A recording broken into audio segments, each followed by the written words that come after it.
So the whole point of this video is because I want to get better at storytelling. So I'm going to explain how I lost my phone, wallet, and keys.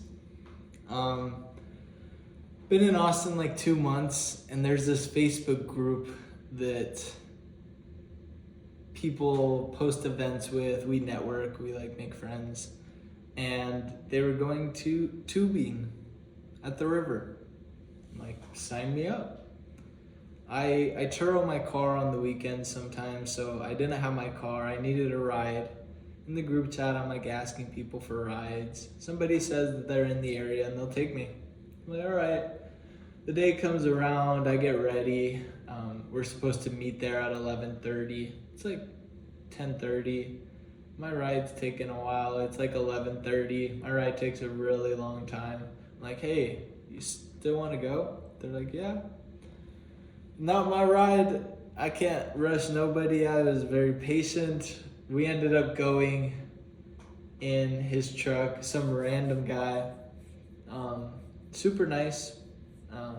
We get to tubing, really cool place down here in Austin, and you get like a separate tube, like a floaty for your ice chest. And I put my backpack in there, I put my stuff in there. Floating down the river, that's like floating, it's tied to one of the guys, the guy who picked me up. He ends up hitting a tree with his floaty, gets like a huge hole in it. This is within the first 20 minutes. So for the next 30 minutes to an hour, he's like holding his floaty so the air doesn't come out. Sitting there holding it. Another 30 minutes goes by. I look back.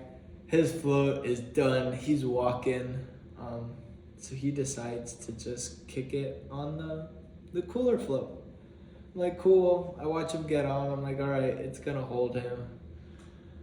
I'm floating down the river, and I look back, and he's picking up everything that was in the cooler float. I'm like, oh, great. This is fantastic. My phone, wallet, and keys are in a Ziploc bag. They should be fine. We find everything except that Ziploc bag. Nothing. It's gone. Bottom of the river. So I'm like, what the heck do I do? First thing I did was realize that I'm sitting, floating in the river, and vibe. So I sat, I vibed, enjoyed the river, had a great time, made some friends, shook some hands. Then I got home. It's like 6 o'clock. I'm like, maybe I can break into my apartment because I don't have my keys. I come in, and my apartment's really secure. You gotta like scan to get in the building, and then I need to unlock my door. So to scan to get in the building was not gonna happen. So and the door opened. Okay, halfway there. I go to my front door, and that thing is locked and solid. Gave it a couple tugs or a couple bumps of the shoulder, and not going anywhere. So I walk down to the pool, and I'm like, maybe I can climb up the balcony and break the window. Can't do that. Not gonna happen. That thing is high. There's some people at the pool. It's like 6:30, 7. So I'm like, gotta call a locksmith. Called a locksmith for some random guy's phone. Locksmith takes a minute. Just hang out by the pool. It's just me, wet clothes, wet towel, and my water bottle, my hydro. So called the locksmith. The locksmith was cool. Wasted $200, so he just bumped my lock and boom, you're in. Not a waste. I definitely needed to do it, but okay. Now the next day is a Monday. This happens on a Sunday. Memorial Day is the next day. Everything is closed. I have no phone, no wallet, no keys, one key, my apartment key, and not my car because I rented it out. So it's just me.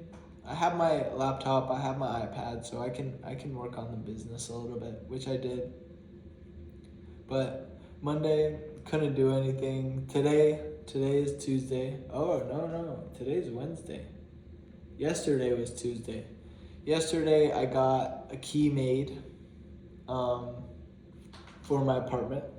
People at the apartment were clutch, made it same day, told them what happened, got everything taken care of. So got the keys, picked up my car, homeboy dropped off the car, in good condition, clutch, love that, because that would have sucked. Have an oil leak, might have to figure that out, that's another story. But yeah, now today's Wednesday, I have my birth certificate in the mail. The apartment complex doesn't have my mail key, so I need to wait for tomorrow to get that.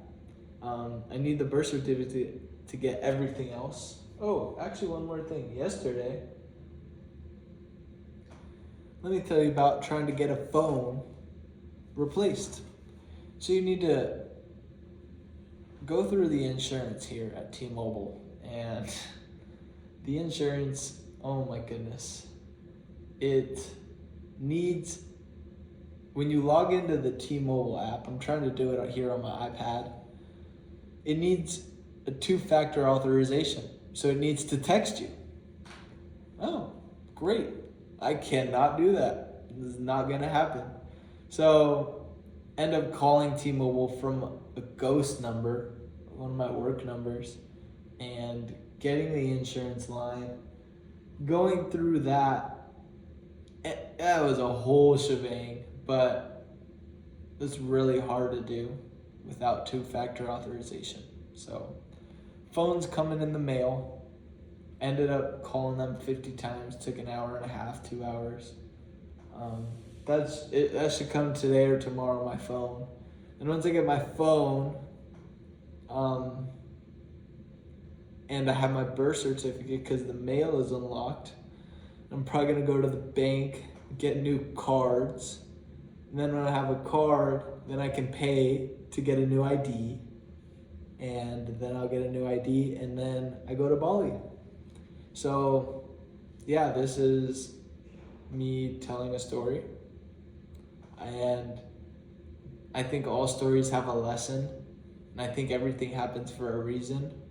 And the lesson here is we're so dependent on so many things that sometimes we forget that to just be. So not having these things has been such a blessing. There's a lot of people, or the old me would have freaked out, but I know what I need to do. Everything just needs to kind of happen, and I'm just being, and it's fantastic. So thank you for listening, and if you like these videos, maybe I'll tell some more stories.